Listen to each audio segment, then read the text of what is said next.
Hello guys, welcome to the Brain Spot engineering students के लिए एक एजुकेशनल वेबसाइट है जो इंजीनियरिंग स्टूडेंट को हैंड रिटन सिंप्लीफाइड मटेरियल उसके साथ साथ हर एक टॉपिक के वीडियोस एंड उसकी रेफरेंस बुक भी प्रोवाइड करे। आप आई होप आपने वेबसाइट चेक की होगी। अगर अभी तक नहीं किए तो उसकी लिंक मैंने डिस्क्रिप्शन बॉक्स में दी हुई, प्लीज़ जाके चेक कीजिए।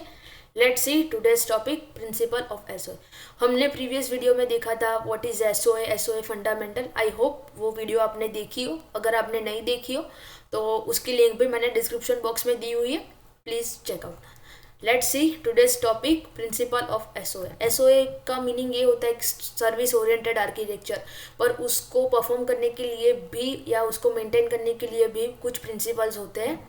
Let's see this principal.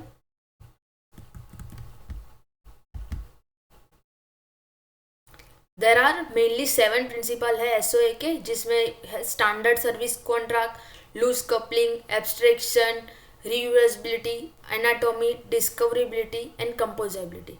Let's see one by one in detail. Standard service contract, हमें कोई भी सर्विस यूज़ कर रही है तो हमें एसओए सोप का XML request response protocol use करना पड़ता है। ये स्टैंडर्ड सर्विस कॉन्ट्रैक्ट हमें सोप की फैसिलिटी अवेलेबल कराता है। लूज कपलिंग, हमें कोई भी सर्विस या कोई भी सॉफ्टवेयर हम डिज़ाइन करते हैं तो हमें ऐसा डिज़ाइन करना चाहिए कि जिसमें हम पीछे से कुछ भी फंक्शनैलिटी ऐड करें तो पूरा सॉफ्टवेयर या पूरी सर्विस खराब ना हो, मीन्स कि लो डिपेंडेंसी।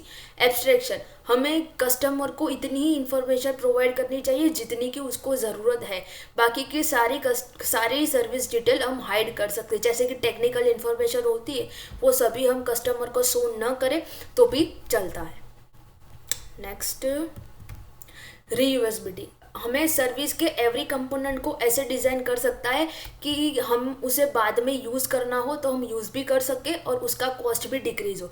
मीन्स कि अगर हमने किसी सर्विस बनाई है, सर्विस में हमें कुछ जैसे कि लॉगिन पेज बनाया है, तो अगर लॉगिन पेज हमें दोबारा किसी सर्विस में यूज़ करना हो तो हम इजीली कर सकते हैं। उसके लिए उसके क्रिएटिंग कॉस्ट वो हमें देना ना पड़े। एनाटॉमी, सर्विस का मेन जो लॉजिक है होता है वो कस्टमर से हाइड रखना चाहिए। कस्टमर को वो प्रॉपर बिजनेस लॉजिक के बारे में पता नहीं चलना चाहिए। डिस्कवरेबिलिटी, कस्टमर को हम जब सर्विस प्रोवाइड करते हैं तो कस्टमर को सर्विस के सारे डॉक्यूमेंट और उसके साथ साथ उसके मेटा डेटा चेंजिंग डॉक्यूमेंट बारे में भी उसको प्रोवाइड करना चाहिए। कंपोजेबिलिटी, सर्विस को हम जब क्रिएट करते हैं तब उसमें कॉम्प्लेक्स ऑपरेशन होते हैं। ये प्रिंसिपल का यूज़ करके हम वो सारे ऑपरेशन सिंपली परफॉर्म कर सकते हो और हम सर्विस आर्किटेक्चर वो हमें ऑर्थो कोरियोग्राफी एंड आर्किटेक्चर और कोऑर्डिनेशन जैसा भी फंक्शन प्रोवाइड करता है। उसकी मदद से हम बहुत कुछ सर्विस में कर सकते हैं।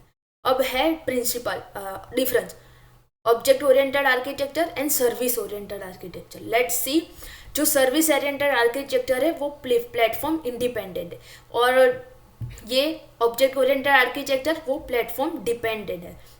हमें सर्विस ओरिएंटेड आर्किटेक्चर में एक जो भी सिस्टम बनती है वो एक सर्विस के तौर पे बनती है और ऑब्जेक्ट ओरिएंटेड में एक ऑब्जेक्ट के तौर पर बनती है। सर्विस ओरिएंटेड आर्किटेक्चर में हमें डिस्क्रिप्शन प्रोटोकॉल का यूज़ करना पड़ता है और उसमें सर्विस डिस्क्रिप्शन प्रोटोकॉल बनता है, जिस यहाँ पे ऑब्जेक्ट ओरिएंटेड में ऑब्जेक्ट क्लास बनता है। सर्विस ओरिएंटेड वो हिट्रोजीनियस प्लेटफॉर्म में यूज़ होती है और ऑब्जेक्ट ओरिएंटेड होमोजीनियस प्लेटफॉर्म में। एसओए का इम्प्लीमेंटेशन एकदम इजी है और हम इजीली कर सकते हैं और ऑब्जेक्ट ओरिएंटेड का चीप है और इजी ट्रांसफर, इजी कम्युनिकेशन है। एसओए वो एक स्कीमा यूज़ करता है, क्लास ने, और ऑब्जेक्ट ओरिएंटेड वो एक क्लास यूज़ करता है, स्कीमा ने। Thank you.